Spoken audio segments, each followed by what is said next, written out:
Bismillahirrahmanirrahim. Alhamdulillahirabbil alamin wassalatu wassalamu ala Rasulillah wa ala alihi wa sahbihi wa mawala amma ba'd.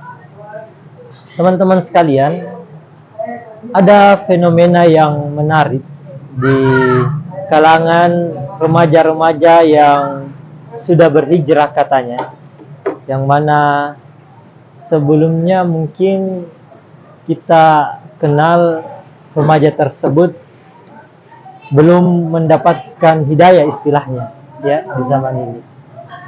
Namun setelah dia mendapatkan hidayah tersebut, setelah dia belajar Islam dan berusaha untuk mengamalkannya secara kafah, secara menyeluruh, ternyata timbul suatu permasalahan, dan ini sudah menjadi fenomena di kalangan para pemuda-pemuda hijrah katanya. Apa itu, teman-teman sekalian?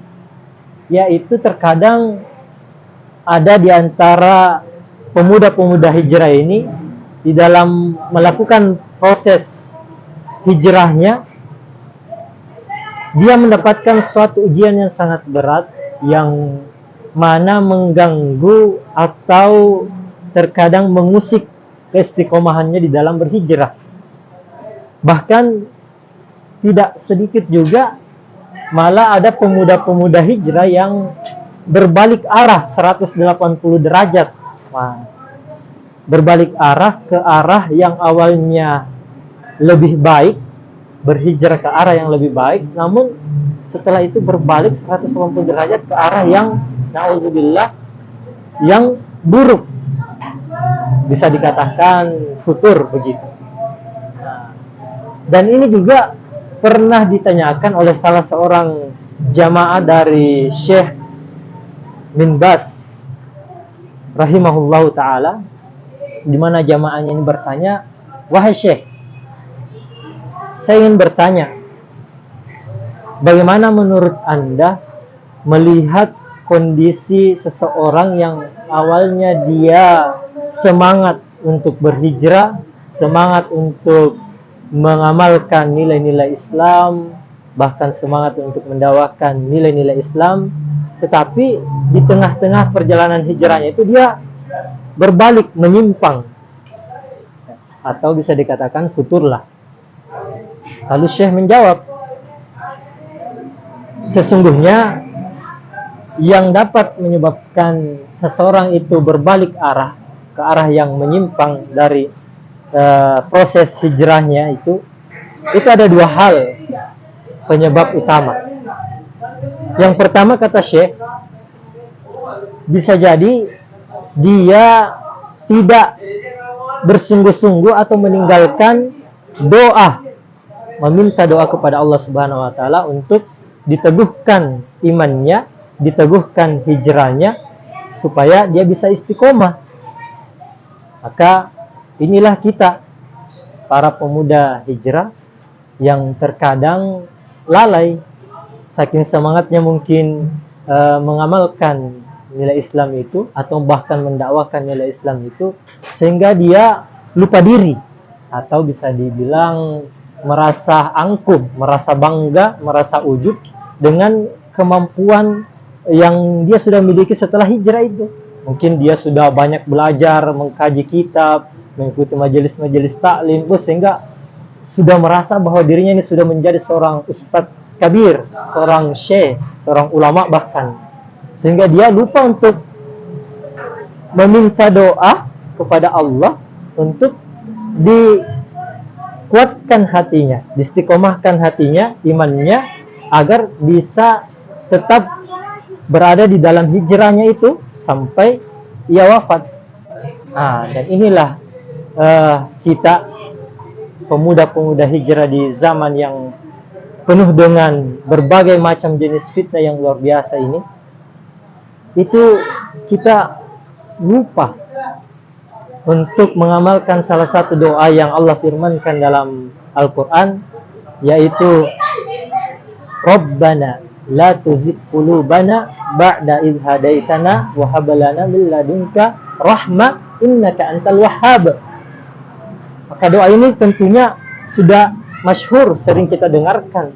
Tetapi pertanyaannya, apakah sering kita amalkan dalam kesempatan kita berdoa meminta kepada Allah Subhanahu wa taala, karena tentunya kita harus tahu dan kita harus ingat bahwasanya iman hijrah kita ini atau hati kita ini tidak mampu untuk kita kokohkan dengan kemampuan kita sendiri, hanya mengandalkan kemampuan kita sendiri. Tidak. Kenapa? Karena tentunya itu tergantung dari kehendak Allah Subhanahu wa ta'ala yang membolak-balikkan hati seseorang. Maka sangat penting teman-teman sekalian untuk kita terus merutinkan, konsisten berdoa kepada Allah agar kita dikokohkan, diistiqomahkan hati kita di dalam jalan hijrah kita. Nah, ini penyebab yang pertama. Adapun yang penyebab yang kedua, kata Syekh rahimahullah ta'ala, yaitu banyak di antara pemuda-pemuda hijrah yang berbalik arah ini ke arah penyimpangan itu lupa untuk bersyukur. Lupa untuk bersyukur, lupa untuk memanfaatkan iman atau semangat hijrahnya itu. Nah, kata Allah Subhanahu wa ta'ala, la in syakartum fa yazidannakum. Nah, tetapi kalau kita kufur, maka sesungguhnya azab Allah lasyadid, amat sangat keras. Artinya inti buah dari kesyukuran itu, teman-teman sekalian, adalah bagaimana kita bisa sadar di dalam memanfaatkan nikmat Allah Subhanahu wa taala, salah satunya nikmat hijrah tentunya.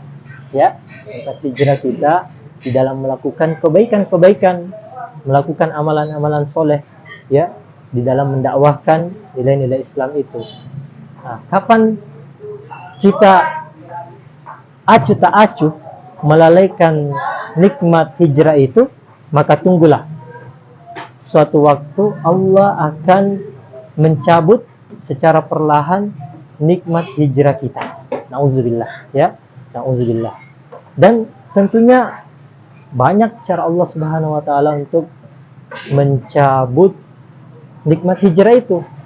Ya, mungkin saja melalui dengan Allah memberikan suatu ujian, sehingga kita dengan ujian itu kita mengeluh dan kita berputus asa dari pertolongan Allah Subhanahu wa taala, lalu kita berbalik arah, menyimpang dari yang awalnya kita hijrah, lalu kita melakukan satu penyimpangan atau bisa dikatakan futur. Maka teman-teman sekalian, dua hal penyebab utama ini yang kebanyakan kita alami atau fenomena yang kita lihat bersama di kalangan pemuda-pemuda hijrah ini, yaitu penyimpangan berbalik arah yang awalnya di jalan hijrah proses menjadi lebih baik, lalu dia berbalik arah 180 derajat, menyimpang atau bisa dikatakan futur. Maka kita seharusnya tetap berhati-hati, tetap waspada untuk bagaimana kita senantiasa memperbanyak doa kita dan juga senantiasa mensyukuri nikmat hijrah tersebut sampai Allah Subhanahu wa taala mengokohkan nikmat hijrah tersebut hingga kita wafat di dunia, dan tentunya diwafatkan dalam keadaan husnul khotimah. Kira ini teman-teman sekalian sedikit nasihat untuk kita semua, khususnya tidak lepas untuk diri kami pribadi, ya, karena kita semua ini masih berproses, ya, untuk berhijrah, memperbaiki diri kita menjadi lebih baik semakin setiap harinya sampai Allah Subhanahu wa taala tentunya mewafatkan kita semua dalam keadaan husnul khotimah.